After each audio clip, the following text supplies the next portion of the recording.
Standine DB2 fuel injection pump identification and some simple service tips that you might need. So I had the pump out doing a video about how to turn up the fuel to finish out my turbocharger stuff, and I need to do one about how you know what pump you have. So I got this is not bolted on. Oh, we'll get that in a minute. All right, let me zoom you in. Okay. They all should have a data plate. This one here says DB2829. DB is the kind of the pump.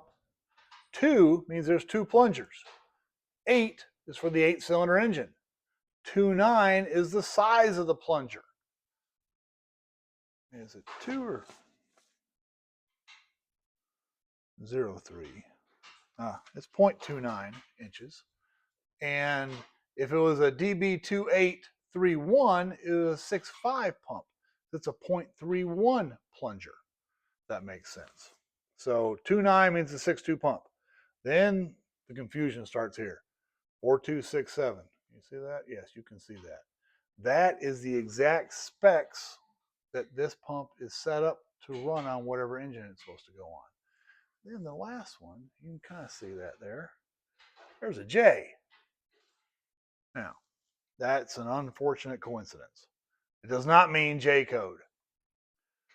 It happens to be on a J code engine, because this is off of either a 1009 or a 1010, but the J is the manufacturing facility that built it. Okay. So the 4267 is the specs or the specifications this particular unit is set up for. Now, I found this probably 8 years ago online. jhdiesel.com.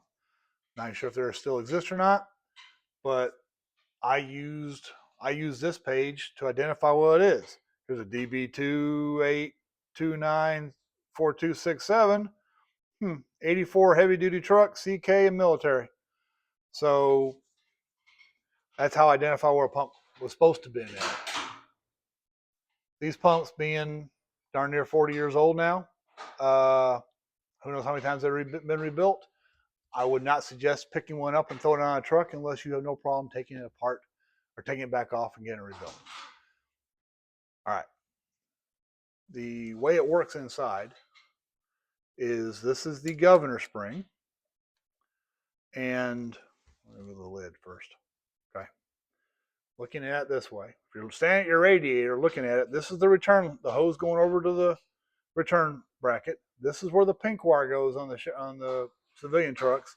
This is the high pressure advance for the cold start. Green wire there, pink wire here. Okay, that's on top. Underneath, we have the solenoid, the on-off solenoid. So when you put power to the pink wire, it clicks this. Click, on, off. It's spring-loaded to off. On, off, on, off. This, as you can see, is lined up with the return hose. The way, when this thing, the green wire gets power to this thing restricts. There's a plunger right there that restricts. I can use a screw and push it. Hear that click?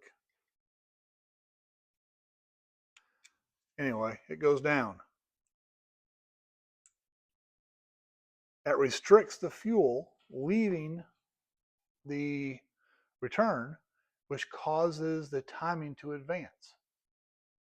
Okay, so that is when your fast idle is going on and the thing goes clank, clank, clank, clank, clank really loud, it's because this is restricting the fuel leaving for the return system. Okay, that advances the timing. Now, so this is on, that's off. Okay, and you notice the pump can't go on backwards. There's 2 screws and 1 screw, or the float bowl cover. This is the float bowl. The float bowl, let me zoom in again. There is the governor rod assembly, and then this piece here, which that's On. No, that's off. That is on. Okay. Off. On. See how that does that? So the arm on this, on, off, on, off, on, off. Let me zoom back out again. I'm getting too tight. Okay, that pushes on here. Turns it on. And then when there's fuel going through here, the pressure turns that off. So that's off, that's on. When there's no fuel in there, the springs actually have it halfway on. So when you go put this on here, remove all your screws. Don't have your screws just hanging in there. There's an O-ring gasket. You see that? And you go put it on, you actually have to start this way a little bit. And you will pull forward. It wants to push it that way. You're going to pull it to get the screws in. If it doesn't, go put it on, and it is trying to slide that way, or excuse me, you have to pull it toward the back of the engine, okay? Because it pushes itself that way. If it's pushing itself this way, you hooked something wrong. And I don't have it right yet. There it is. Pull forward a little more.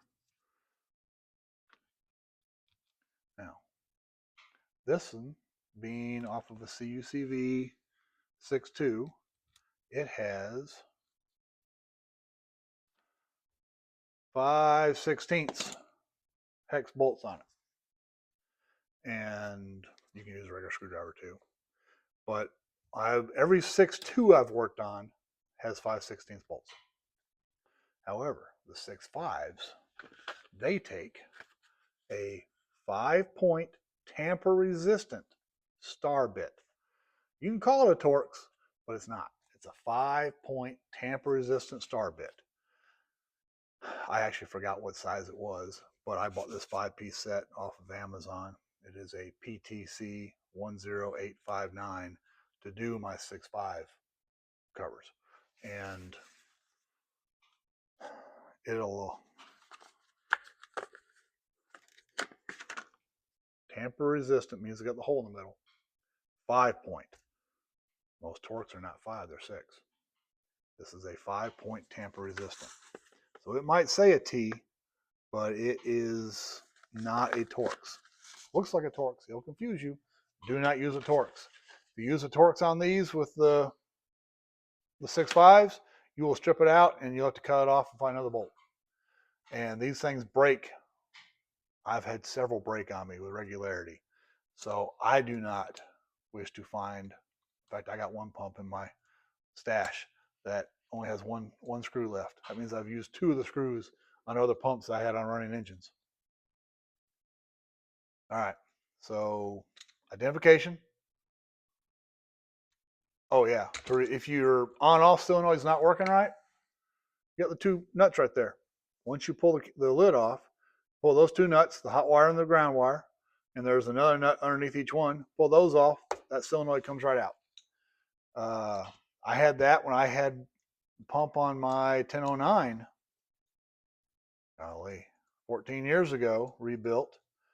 I put the brand new pump in, got the time, fired it up, and checked for leaks. Of course, I had leaks because it's always one of the ones on the bottom down here that's going to be not quite tight enough.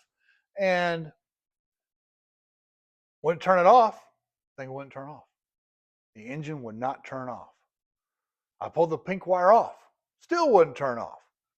Thankfully, I'd read or seen or somehow knew about the high pressure advance, how it works by doing the restricting the flow. So I put a pair of pliers on a return line right here, and that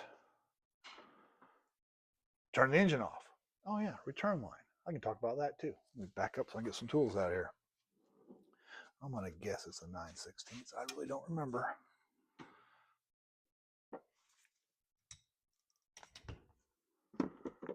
Maybe a 5/8. 9/16.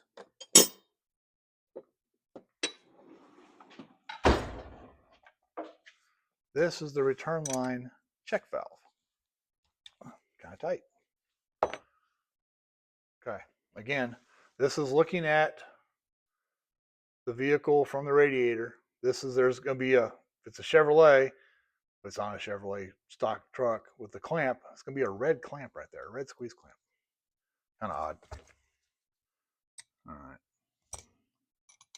So this was supposed to be simple tips and checkings. You see there, you can see through that. There is a glass ball, a spring-loaded glass ball inside there that goes this way.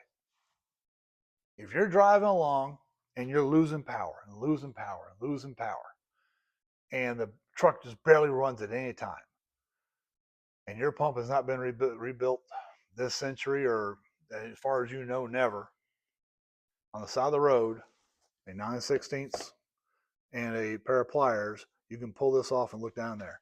If there's a bunch of little black pieces down in there, that means your pump is coming apart inside. You take whatever you can, screwdriver, whatever, knock that glass ball and spring out.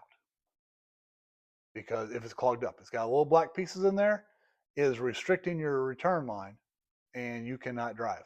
The engine won't, the timing's so far up, you can't get any power out of it. Knock that glass ball. This one's got in there. Can you see? Let me set it up again. Yeah, you can see what I'm going through. There's glass. There's a glass ball in there because it doesn't look normal, but it's a glass ball. You punch that glass ball out, and the spring will come out too. And then all the little black pieces will find their way to your fuel tank down the return lines, but you'll be able to get home. You'll be able to drive online. There's guys who have done this for thousands of miles. I don't need to rebuild it. It runs fine now. That means the pump is killing itself. It's tearing itself apart. Pretty soon the pieces inside won't work anymore and you just won't start. Or it'll just die and you'll never get it going again. This is a get you home tip. Okay? Plates, wires, solenoids, get home tip, how to take the cover off and on. Pretty much what I want to get done this video. Hope it helped.